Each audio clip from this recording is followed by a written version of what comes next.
Hi guys, welcome to Pure Masala Tasty. இன்னைக்கு என்ன பார்க்க போறோம்னா ஒரு சூப்பரான பிரெட் ஆம்லெட் அப்புறமா ஒரு சூப்பரான ஸ்வீட்டான அரிசி கஞ்சி தாங்க பார்க்க போறோம்.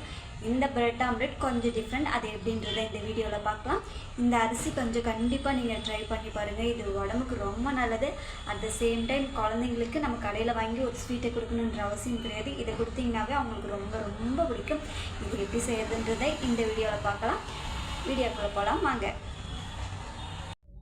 இப்போ இந்த ஆம்லெட் எப்படி செய்யறதுன்றது பார்த்தரலாம். பார்த்தீங்கன்னா 2 முட்டை, 2 ப்ரெட்டு, கொஞ்சம் சால்ட்டு, பச்சை மிளகாய், வெங்காயம், நம்மளோட பியூர் மசாலா டேஸ்டி கரம் மசாலா இதெல்லாமே நம்ம எடுத்துட்டேங்க. மோஸ்ட்லி வீட்டில் ஒருத்தங்க இருக்கும்போது சமைக்கணும்னா நமக்கு கொஞ்சம் கஷ்டமாக இருக்கும். நம்ம ஒருத்தங்களுக்காக சமைக்கணுமா அப்படின்ற ஃபீல் வரும். சரி கடையில் வாங்கி சாப்பிட்லாம் அப்படின்னா நமக்காக போய் செலவு செஞ்சு கடையில் வாங்கணுமானும் சில டைம் தோணும். அப்படி தோணும்போது இதை ட்ரை பண்ணி பாருங்கள். ஒரு சூப்பரான ஃபுட்டு சாப்பிட்ட ஒரு ஃபீல் உங்களுக்கு கிடைக்கும். எப்பயும் நம்ம ஆம்லெட் செய்வோம் இல்லைங்களா, அதே மெத்தட் தான். வெங்காயம், பச்சை மிளகாய், உப்பு, கரம் மசாலா, பெப்பர் இதெல்லாம் போட்டு நல்லா மிக்ஸ் பண்ணிடலாம். இதை நல்லா மிக்ஸ் பண்ணிவிட்டு அப்புறமா இதில் ப்ரெட்டை நல்லா முக்கி எடுத்துக்கலாம். மோஸ்ட்லி ப்ரெட்டு மேலே தான் அந்த ஆம்லெட்டு கலக்கி வச்சதை ஊற்றுவாங்க. பட் நம்ம இதில் ப்ரெட்டை 2 பக்கமும் நல்லா முக்கி எடுத்துடலாம். பார்த்திங்கன்னா ப்ரெட்டை நம்ம நல்லா எடுத்துகிட்டு இப்போ இது மேலே அந்த வெங்காயம், கொஞ்சம் அந்த முட்டை, பச்சை மிளகாய் கலந்து வச்சு இல்லைங்களா, அதை கொஞ்சம் ஊற்றிக்கலாம். பார்த்திங்கன்னா 2 பக்கமும் இப்படி திருப்பி போட்டோமா ஒரு சூப்பரான ப்ரெட் ஆம்லெட் ரெடி. இந்த மாதிரி நீங்களும் ட்ரை பண்ணி பாருங்கள்.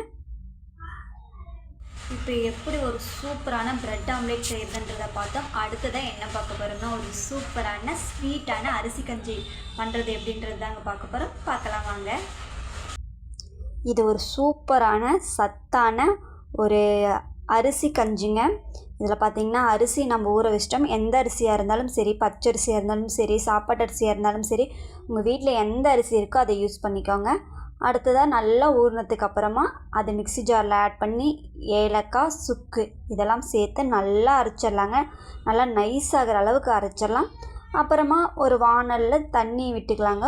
ஒரு சொம்பு அளவுக்கு விட்டுக்கலாம். பார்த்திங்கன்னா நல்லா கொதி வருது. கொதி வந்ததுக்கப்புறமா இதில் நம்ம சர்க்கரை ஆட் பண்ணியிருக்கோம்.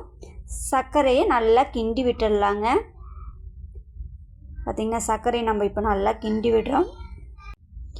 இப்போ பார்த்திங்கன்னா நம்ம நல்லா கலக்கிட்டோங்க. இப்போ இதில் நம்ம அரைச்சி வச்சோம் இல்லைங்களா அரிசி, அப்புறமா அதில் ஏலக்காய், சுக்கெல்லாம் போட்டு அரைச்சி வச்சோம் இல்லைங்களா, அந்த மாவு இதில் கலந்துக்கலாம்.